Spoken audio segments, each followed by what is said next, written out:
I knew something was wrong the second the cop asked me my name, not my birthday, not if I was okay, but my name. I was standing barefoot in my own doorway, 79 years old, holding half an apple like I'd been interrupted mid-thought, while a man with a badge stared at me like I might disappear if I blinked. My daughter stood behind him, arms folded, face tight. Her husband hovered beside her like a witness waiting to be called. The officer cleared his throat. "Ma'am, do you recognize where you are?" That's when it hit me. They weren't worried about me. They were ready to replace me. I smiled, slow, steady. The way you do when you've lived long enough to know panic gives people power. "This is my house," I said. "I bought it before either of them knew how to drive." The officer, his name tag read Reynolds, shifted his weight. "Young guy. Uncomfortable. We received a report that you might not be safely managing your affairs." Report. That word always smells like paperwork and betrayal. I stepped aside and let him in. The house was clean, warm, quiet in the way a cared-for place always is. My daughter sighed dramatically, already pointing out chipped paint like it was a crime scene. "She forgets things," she said softly. "Bills. Appointments." I handed the officer the apple. "Finish peeling it," I said. "If you think my hands don't work." He blinked, then smiled. My daughter didn't. He asked about finances. I answered without hesitation. "I've paid my property taxes every year since 1983. In person." That's when her face changed. We walked through the house. He noticed the labeled cabinets, the folded mail, the crossword half-finished in pen. This wasn't confusion. This was routine. Back in the living room, he asked quietly, "Who handles your bills now?"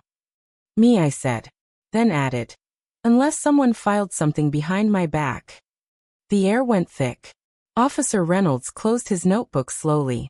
And in that moment, I knew this visit had nothing to do with my safety, and everything to do with what they wanted next. I didn't know it yet, but that question was about to expose a lie they couldn't take back. Officer Reynolds asked to speak with me alone.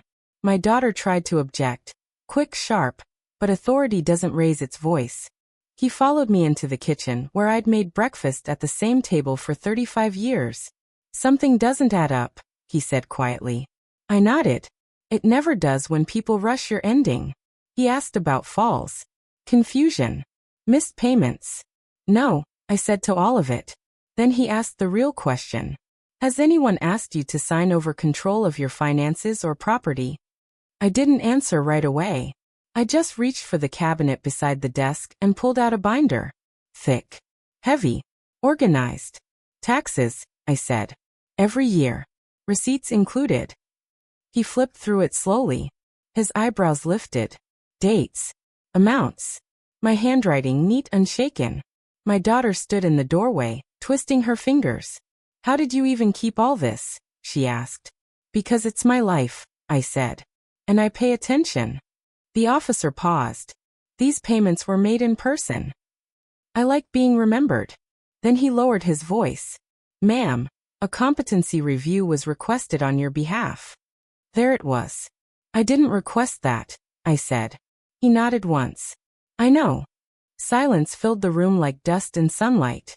My daughter's husband stared at the floor. She looked cornered. "That process can remove your legal rights," the officer continued. "And there's no evidence to justify it." I felt something settle inside me, not anger. Clarity. "I haven't signed anything," I said. "But they tried." Officer Reynolds closed the binder carefully. "I'll be filing a report," he said. "And I need to be very clear. What I'm seeing is competence, not decline."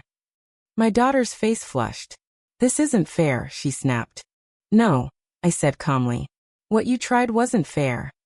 As the officer stood to leave, he met my eyes. "I'll be back," he said. "This isn't over." He was right. Because once people realize they can't erase you quietly, they get louder. And that night, I found the letter they never thought I'd read. I found the letter that same night. It was tucked between grocery ads and church flyers, thin enough to be ignored, official enough to matter. County seal. Neutral language. Dangerous intent. Request for competency verification pending review. My hands didn't shake. That surprised me. What shook me was realizing how close I'd come to losing my life on paper, while standing perfectly upright.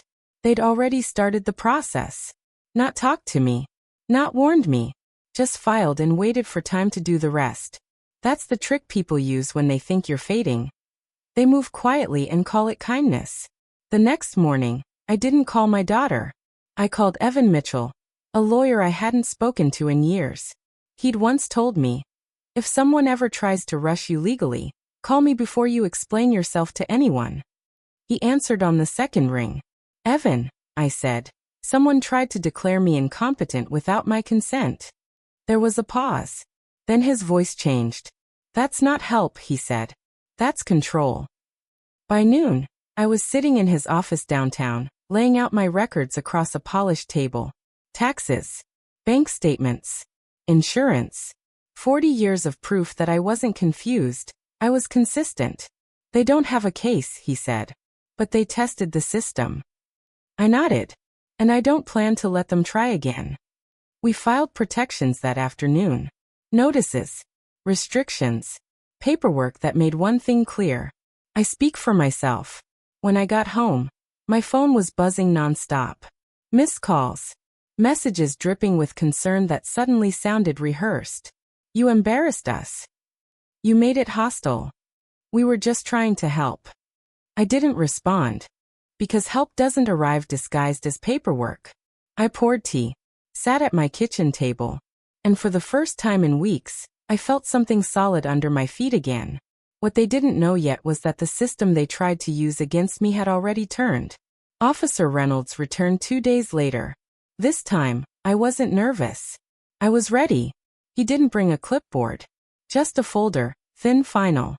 We reviewed everything, he said once we sat down. The request filed against you was dismissed. I let out a breath I didn't realize I'd been holding. No medical records. No evidence. Just assumptions, he continued. And those assumptions were documented. I smiled faintly. Good. He slid a paper across the table. Official.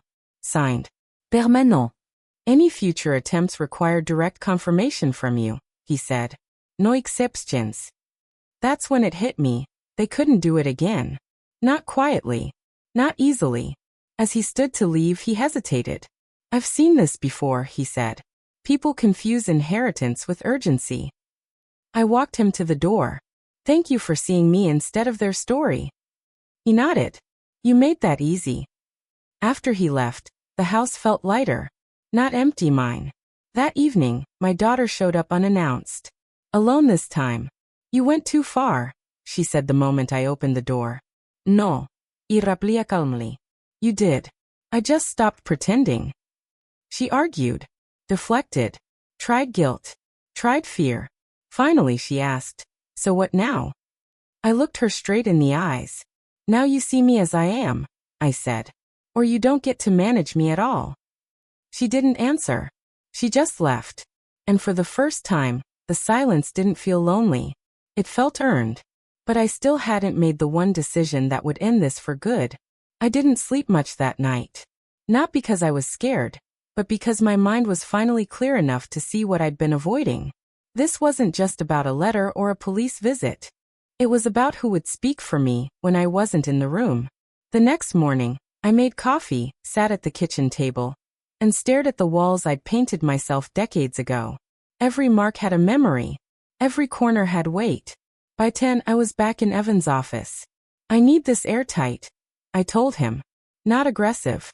Just unmovable. He nodded. Then we lock it down. We updated everything. A protective trust, with me as the only authority. Clear instructions that no one could petition on my behalf without medical proof. A will that reflected reality, not guilt. When I signed my name, my hand didn't hesitate. That surprised me. I wasn't cutting anyone off. I was cutting off assumptions. On the way home, my phone rang again. My daughter. I heard you changed things, she said. Why would you do this to us? I answered honestly. Because you tried to do it to me first. Silence. Then, you're overreacting. No, I said. I'm responding. When I hung up, I felt lighter. Not free yet, but no longer cornered. I didn't know how she'd react next, but I knew she wouldn't let go quietly. She showed up the next day with her husband. That told me everything. They didn't knock politely. They knocked like they owned the door. You made us look like villains, her husband snapped. You filed against my sanity, I replied calmly. That already did the job. They stood in my living room, scanning the space like they expected decay to suddenly appear. It didn't. My daughter softened her voice, a tactic I recognized. What if something happens to you tomorrow? She asked. Who's supposed to take care of everything? I already am, I said. And now the law agrees. Her husband scoffed. So you don't trust us? I met his eyes. Trust doesn't come from pressure. That's when she tried the last card. Dad would be ashamed, she said. That one landed, but not the way she expected.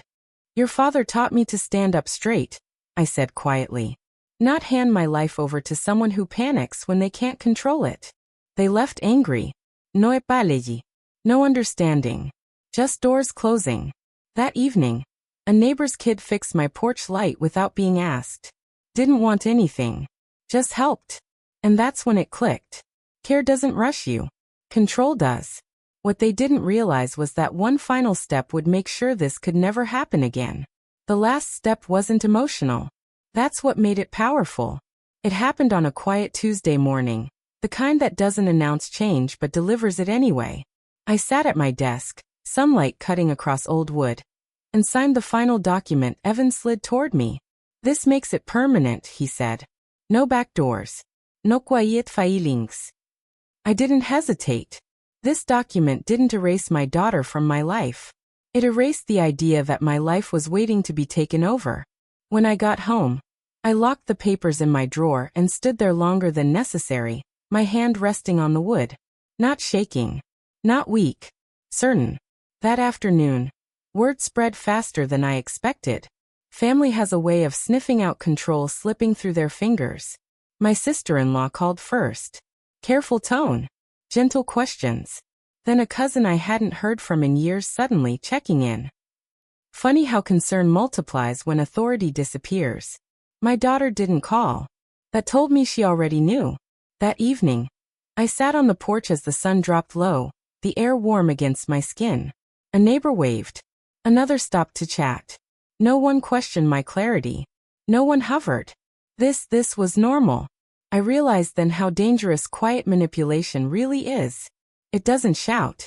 It whispers until you start doubting yourself. Not anymore. I thought the storm was over. Until she tried one last emotional move. She came alone this time. No husband. No urgency.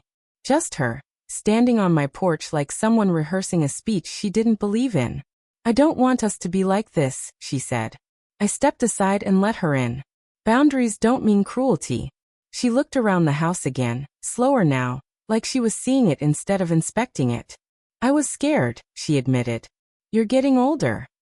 So are you, I said gently. That doesn't make either of us powerless. She sat. I stayed standing. You made decisions without me, she said. I made decisions about me, I replied. That's the difference. Her eyes filled, not with guilt, but with loss. Loss of certainty. Loss of control. What if you really need help someday? She asked. Then I'll ask, I said. That's how respect works. She nodded slowly, like the truth hurt but finally landed. I need time, she whispered. So did I said. She left quietly. No yelling. No slam doors. Just a line drawn clearly enough to be seen. That night, I slept deeply for the first time in months. But the real peace didn't come until I decided what I wanted my ending to look like. People think endings are about loss. They're not. They're about choice. I sat at my desk one evening with the window open, the sound of crickets drifting in like they always had. The paperwork was finished. The protections were in place. Nothing else needed fixing. So I asked myself the question no one else had bothered to ask out loud. What do I actually want my life to look like now? Not later. Not when something happens. Now. I walked through the house slowly, touching the banister, the counter, the doorframe where I'd once marked my daughter's height. I didn't feel bitterness. I felt clarity. Legacy isn't about who gets what. It's about what you refuse to surrender while you're still breathing. I wrote letters that night. Not explanations. Truths. One to my daughter, not angry, not pleading, just honest. One to myself, reminding me that standing up late in life still counts. And one instruction, simple and firm. No one speaks for me unless I ask them to. When I finished, I felt something rare settle into my chest. Peace without apology. I thought that was the end, until she sent one final message that tested everything I'd learned. Her message came a week later. I understand now. I just didn't want to lose you. I read it twice. Then once more. I didn't rush to reply. Urgency had caused enough damage already. Finally, I typed back. I was never lost. You just stopped looking at me. That was all. No lecture. No defense. The house stayed quiet after that. Not tense, not heavy, just calm. The kind of calm that comes when you stop shrinking to keep others comfortable. Some mornings I garden. Some afternoons I read on the porch. Sometimes the neighbor's kid stops by just to say hello. Life didn't get smaller when I drew boundaries. It got truer. And here's what I know now, clearer than ever. Aging doesn't erase your authority. Love doesn't give ownership. And standing up for yourself is never too late. If someone tries to rush your ending, it's because they're afraid of your voice. So use it. Because I did. And I'm still standing in my doorway, barefoot, steady and fully myself. If this story felt familiar, it's because it happens quietly every day, and now you know how to stop it. And please like ANS subscribe channel for more stories.